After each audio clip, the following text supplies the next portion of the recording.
हाय, तुम्हा सर्वांचं खूप खूप मनापासून स्वागत आहे माझ्या यूट्यूब चॅनलमध्ये.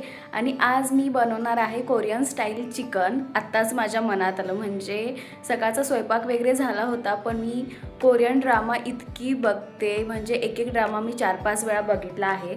तर मी आता कोरियन ड्रामाच बघत होते, म्हणून मला असं वाटलं की काहीतरी तिकडचं बनवूया. तर मी यूट्यूबवर 10 रेसिपी सर्च केल्या, त्यातलीच एक मला सोपी रेसिपी मिळाली, ती मी आज ट्राय करून बघणार आहे. म्हणून मी गणेशला येत्या वेळेस चिकन घेऊन यायला सांगितलं, म्हणजे दुपारी तो जेवायला येतो, तर दुपारी त्याला घेऊन यायला सांगितलं. माझा सगळा स्वयंपाक आहे, तरी पण असं झालं की बनवून बघू, म्हणून मी आज ट्राय करणार आहे. तर म्हटलं तुमच्यासोबत पण शेअर करू. जर झाली चांगली तर ठीक आहे, नाही चांगली झाली तरी पण मी तुम्हाला सांगते. तर लगेच रेसिपीला सुरू करू. आणि त्यासाठी तुम्हाला हा व्हिडिओ शेवटपर्यंत बघावा लागेल, तर तो नक्की बघा. आणि तुम्हाला हा व्हिडिओ कसा वाटतो तर मला कमेंटमध्ये नक्की सांगा.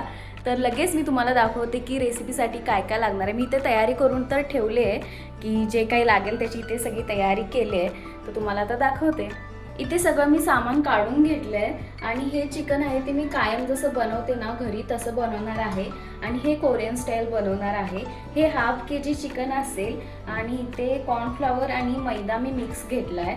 एक अंडं, मिरची पावडर, आलं लसूण पेस्ट, मीठ आणि ही काळी मिरी लागणार होती, ती मी याच्यामध्ये कुटून घेतली, थोडीशी लागणार होती म्हणून. तर ही काळी मिरी आहे. तर इतकंच सामान लागणार आहे.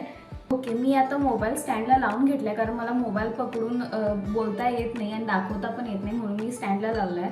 तर आता जे मी सगळं सामान दाखवलं ना, ते सगळं चिकनमध्ये मिक्स करून घ्यायचं आहे. तर मी एक एक मिक्स करून घेते.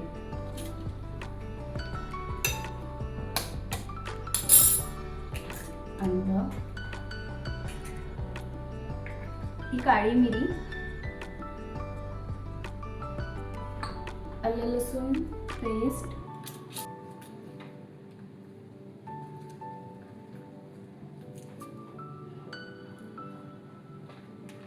लाल मिरची पावडर,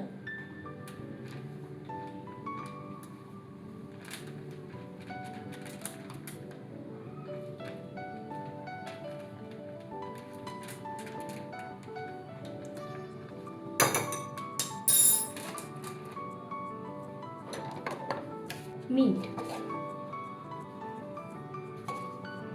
आता हे सगळं मिक्स करून घ्यायचं. आणि ही एकच रेसिपी ना मला सोपी वाटली, कारण मी यूट्यूबवर इतके व्हिडिओ बघितले आणि त्याच्यात भरपूर गोष्टी घातलेल्या दाखवल्या की हे ते सगळं घालायचं. मग त्यातल्या त्यात जी बरी वाटते आणि घरात जे सामान असतं त्यापासूनच ही रेसिपी बनवली होती, म्हणून म्हटले की हीच रेसिपी बनवून बघू. चांगली झाली तर ठीक आहे, नाही झाली तर आपण दुसरी रेसिपी ट्राय करू. तर याच्यामध्ये मी हे कॉर्नफ्लॉवर आणि मैदा घेतला ना, ते मिक्स करून घेते.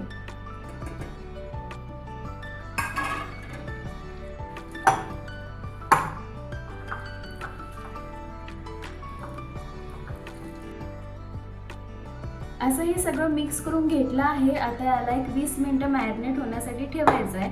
20 मिनिटानंतर हे तळून घ्यायचं आहे. तर आता हे 20 मिनिटं असंच ठेवू आणि नंतर मग तळून घेऊ. आता 20 मिनिटं झालेली आहेत. 20 मिनिटं म्हणजे 20 मिनिटापेक्षा पण जास्त झालेत. मी आणखी थोडा वेळ थांबले होते की चुकून आणखी चांगली टेस्ट येईल म्हणून. तर आता मी हे तळून घेते. पण हे पण ना 2 वेळा तळायचं, 2 वेळा फ्राय करून घ्यायचं आहे. म्हणजे एकदा करून घ्यायचं आणि पुन्हा एकदा करायचं, यामुळे ना जास्त क्रिस्पी होतं असं त्यांनी सांगितलं. तर मी आता एकदा तळून घेते आणि पुन्हा एकदा तळेल. आणि हे तळण्यासाठी ना तेल अगदी जास्त गरम पाहिजे असं सांगितलं आहे. मला पण माहीत नाही, कारण मी पण स्वतःच पहिल्यांदा बनवाले. तर जसं त्यांनी सांगितले तसं मी बनवते. बघू, जे होईल ते होईल.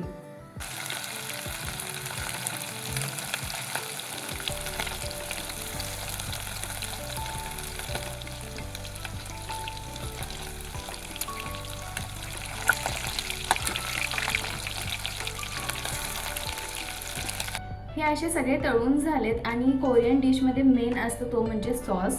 तर त्यासाठी हे सगळं मी आता जाऊन घेऊन आले आहे. तर लगेच सॉस बनवू. त्याच्यासाठी आपल्याला लागणार आहे vinegar, dark soy sauce, chilli sauce आणि टोमॅटो केचप आणि मध. हे एवढं लागणार आहे. आणि तीळ लागणार आहेत.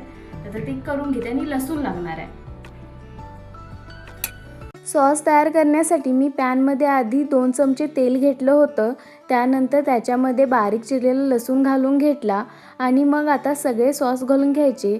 म्हणजे tomato ketchup, soya sauce, vinegar आणि चिली सॉस हे घालून घ्यायचं आणि शेवटी मग मध घालायचा. मी टोमॅटो केचप 2 चमचे घालून घेतलं होतं, पण मला थोडं तिखट कमी वाटलं. जर तुम्हाला तिखट जास्त आवडत असेल तर चिली सॉस पण तुम्ही 2 चमचे घाला. बाकी सगळं मी 1-1 चमचेच घालून घेतलं होतं. हे सगळं मिक्स करून झाल्यानंतर त्याच्यामध्ये मी 4 चमचे पाणी घालून घेतलं होतं आणि त्यानंतर फ्राय केलेले चिकन त्याच्यामध्ये मिक्स करून घेतले आणि नंतर वरून थोडे तीळ घालून घेतले. म्हणजे झालं आपलं कोरियन स्टाईल चिकन तयार.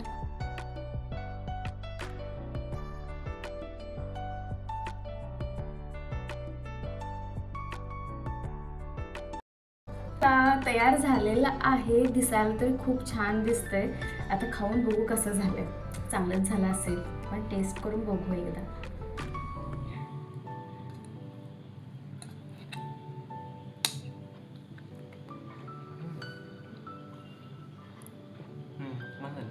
खरंच हं?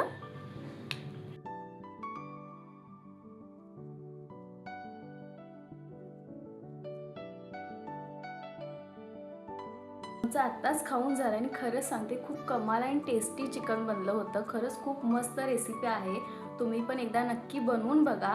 आणखी गोष्ट सांगायची म्हणजे तुम्हाला जर जास्त तिखट आवडत असेल तर तिखट पावडर जास्त घाला. मी 2 चमचे घातली होती, पण मला असं वाटलं की ते तिखट थोडं कमी लागत होतं, कारण मला तिखट आवडतं. त्यामुळे जर तुम्हाला जर नॉर्मल तिखट चालत असेल तर 2 चमचे बरोबर आहे, पण जास्त तिखट आवडत असेल तर आणखी एक एक्स्ट्रा चमचा तिखट पावडर घाला, म्हणजे बरोबर होईल. बाकी सगळं एकदम परफेक्ट झालं होतं. पहिल्यांदाच बनवलं होतं असं वाटतच नव्हतं, इतकं चांगलं झालं होतं. आणि तुम्ही जेव्हा केव्हा बनवाल तेव्हा नक्की मला कमेंट करून सांगा की तुम्हाला ही रेसिपी कशी वाटली. आणि आता हा व्हिडिओ इथे संपवते. थँक्यू सो मच तुम्ही हा व्हिडिओ शेवटपर्यंत बघितला त्याबद्दल. आणि असेच माझे व्हिडिओ बघत राहा. भेटू नेक्स्ट व्लॉगमध्ये. बाय. आणि सबस्क्राईब करायला मात्र विसरू नका.